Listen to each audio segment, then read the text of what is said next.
Hey there, y'all. This is Jack. And today we're discussing Demon Slayer, Season 5, Episode 7, Stone Hashira, Gyomei Hijima. And wow, great backstory for him. I really, really like it.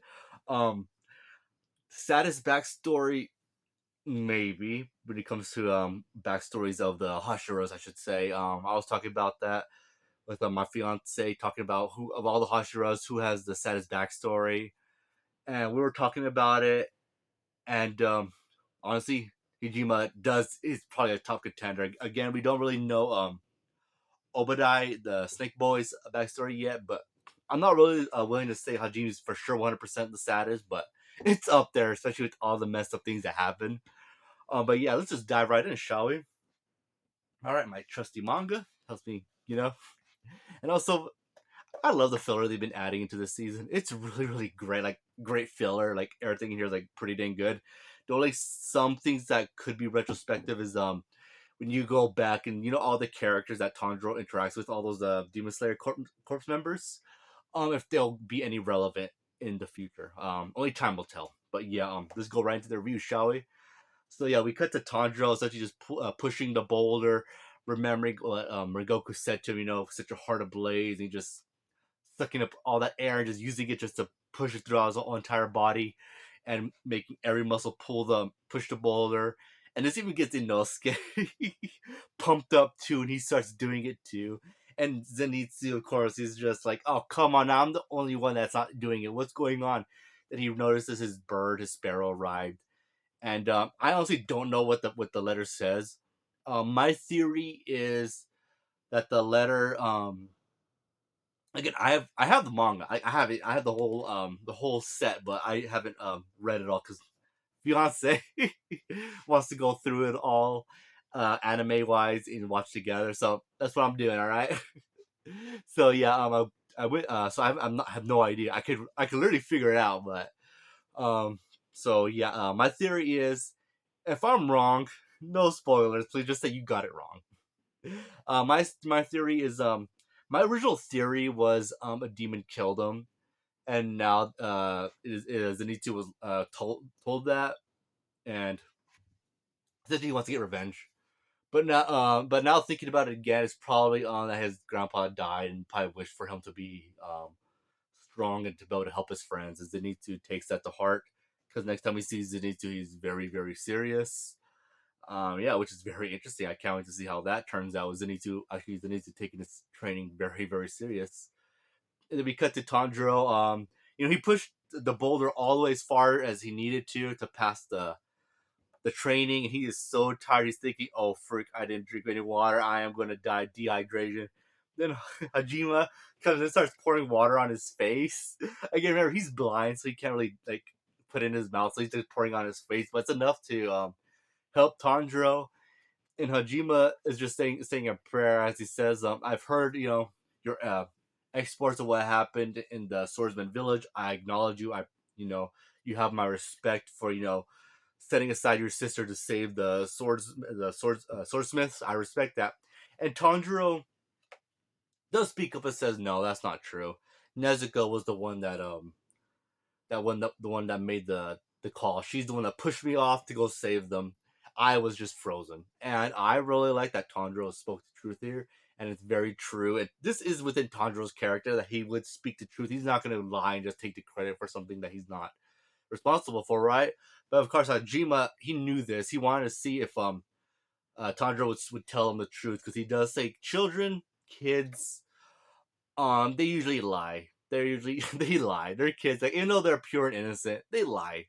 They do stuff like that. And but he acknowledges Tanjiro, and he tells Tanjiro his story that he was raising some orphans. So we didn't get to see how he's not blind. I know what happened. He got sick, and that's how he got blind. But I always originally thought that somehow it had something to do with the demons because we see a cut on his forehead, but has nothing to do with his eyesight.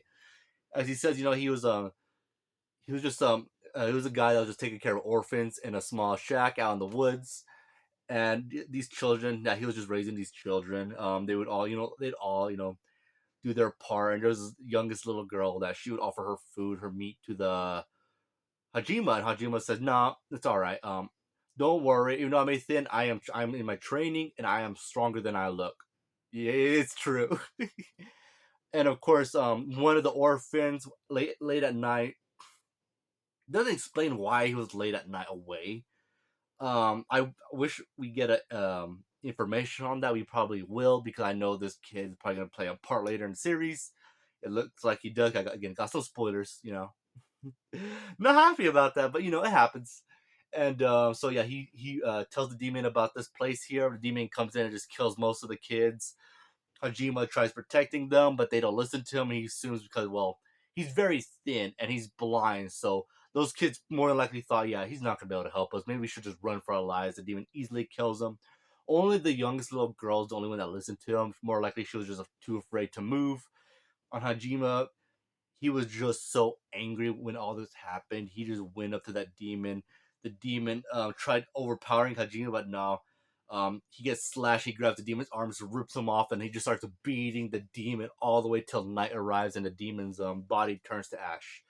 So yeah, Hajime extremely, extremely powerful to be able to just demolish this demon with just his bare hands. And as that happened, the police arrived. I don't know how they figured this out, but they arrived and they find Hajime standing there covered in blood. The demon is obviously gone, and a bunch of dead kids and a tiny little girl crying. As she just said that a monster is the one that killed everyone here, and the police thought she was talking about Hajime, and he was locked away. And he unfortunately never got to speak to her again. She clearly couldn't, explain what she meant.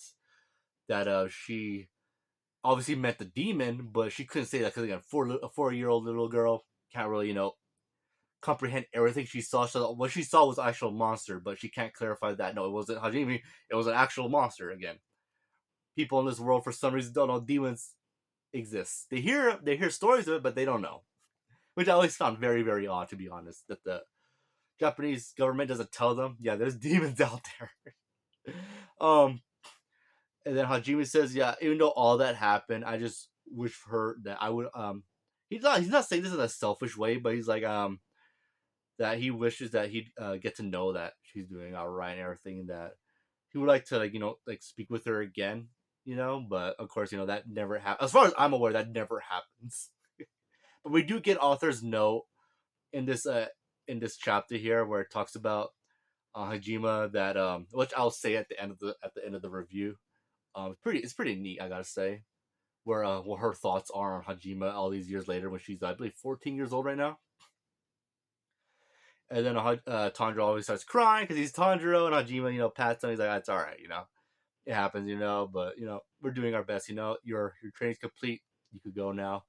And because Tanjiro obviously has to go back and train with the Wind Hashira. I say his name wrong, so I'm not gonna try to say because if I try saying it, I know I'm gonna pronounce it wrong. No, I'm not gonna try. And then Tanjiro meets up with Genya. They start talking for a bit that he's done to his training, and Genya does go open up and he says, "Yeah, Hajima knows I can't do any breathing techniques. That's why he didn't really take me under his wing. But he figured out that I did eat demons. So, but he does let me stay around and do the training and everything, which is pretty cool to see. And Inosuke does try eating Zenitsu's food, and Tanjiro's like, "Hey, whoa, whoa, whoa! We can't eat that. You can't eat Zenitsu's food." And the no, sorry, Inosuke is just like, "Hey, man, he's not here, man. Let me eat it." And everything. But of course, that doesn't happen. And then him and he starts laughing at Genya when he figures out, wait, Genya can't use breathing techniques. Wow, you're a loser. And they both kind of fight, which is kind of funny. I'm not gonna lie. But then Tanjiro gets the food, takes it to Zenitsu. Of course, he doesn't see Zenitsu's face, face, because I mean he's more serious. And then he's like, as his words to Tanjiro, I'm simply achieving clarity about what I should do, what I must do. And Tanjiro says, "Did something happen? Is there anything I can do?" And Zenitsu says, "Tanjiro, you will just do what you must."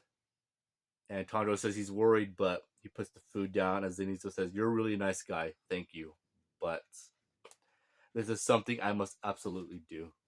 And again, we see him serious with blood on his forehead. He more than likely just, as he's just sitting on a boulder, he more than likely just hit his head on the boulder pile out of sheer frustration of what news he received, which is very, very interesting. Again, I have no idea. No spoilers, please. And then we cut to Tanjiro just walking back to the Wind Hashira's area. He's going back to the area, and he's thinking about, man, I wish I could help Zenitsu, and what's going on with Nezuko. Is it really okay to leave Nezuko by herself for so long? And then he hears two people fighting, Genya, sorry, Giyu and Wind Hashira. They start throwing down very gorgeous animation. And as that's happening, both of their swords break with just their the sheer power. And then they're about to go full on fist fighting, and then Tanjiro jumps in. He's like, "Whoa, hold on, you guys gotta stop." And yeah, Wind Hashira is just so fed up with Tanjiro. He does not like Tanjiro whatsoever. And Tanjiro's like, "Wait, hold on. How about I make you some of this?" It is red bean paste. And he's like, "What?" And then Tanjiro's like, "Yeah, every time I was training with you, I could smell it on you. And also with a certain tea, you must really like that because you always have a hint of that. It's really tasty and everything." And Genny's like, "Oh, so you like that kind of stuff, huh?" And then when Tanjiro just hits it on Tanjiro, just knocks him out. And Tanjiro wakes up sometime later, right next to Genya, as Genya's just looking after him. Genya's like, "Oh, yeah, you finally woke up?" "Yeah, he left." And Tanjiro's like, "Oh, really?" And then they both start talking about him, like, "Oh, yeah, he really likes that." Genya, Giyu's like, "You know what? I might carry some in my pocket when I see him. I'll give him some, I'll probably make I'll be good friends with him soon enough." And Tanjiro's just happy about it. Like, "Yeah, that will work." I love that. And then I saw Wind Hashira going back as he's just angry with Tanjiro. But then he notices something nearby. He rushes and catches it. It's an eyeball, and weird guitar girl's eye, one of her little creatures. As you realize, wait, what in the world? Someone's infiltrated the area. Then we cut to, again, when they said this episode was 40 minutes long, they were lying. It's only 30 minutes. And most of it is freaking Michael Jackson moonwalking to the master. So yeah, of course, I didn't even read. Again, I never read the manga before, and I didn't hear no spoilers about this. I did know that Michael Jackson was going to meet the master at some point, and when this happened, I was like, "Oh, so this is what happened." And right as Michael Jackson was slowly walking to the master, I was like, "Okay, yeah." Obviously, Michael Jackson's first words to him are gonna be like, "Man, you're freaking ugly." Not exactly like that, but similar. He's like, "Man, you're unsightly." So yeah, I mean, it makes sense. I mean, Michael Jackson's all about, just keeping, internal youth and beauty, essentially, while the master is just this monster, but that's actually a very, very good guy on the inside. Yeah. So, end of an episode. With that, I'm very curious. Here's my theory. Let me rate the episode. I really like this episode. I will say this episode's probably an 8, maybe bordering on a 9. Now, if I think on it more, it might be a 9. But I'm going to give it 8 for now. Again, great things with the characters and the comedy, and then the drama. Very, very good stuff, especially with Hijimi. This is my favorite episode of this season. I know the last episode I said that was my favorite, but this episode is my favorite this season. It's very, very. I like the stuff with Hijimi's backstory. It was really, really good. And yeah. Now my theory on what's gonna happen next is that my original thought was, oh, freak, Michael Jackson's gonna have to kill the master, right? That only makes sense. But then I thought about it, and I thought, no, the smart thing would be to, well, obviously kill the master, but no, that'd be second. The first thing is to kidnap the master, ransom him for Nezuko. Yeah, capture the master, his wife, and his kids, ransom him for Nezuko. I think that would be the smartest thing to do. If Michael Jackson just laughs at the master and just leaves without killing him, I am just no, no, especially with the master's lineage, what they've done to hinder Michael Jackson's efforts. Yeah, nah, he should just, if he's not gonna take him, he's gotta kill him. That's the only thing. I go after the family, kill them all, the wife and the kids. That's the only thing that makes sense. But yeah, good episode. So anyway, that concludes my review. And if you listen this far, I appreciate it. And if any of my theories are wrong, just say wrong. No spoilers. Anyway, y'all take care and have a good one.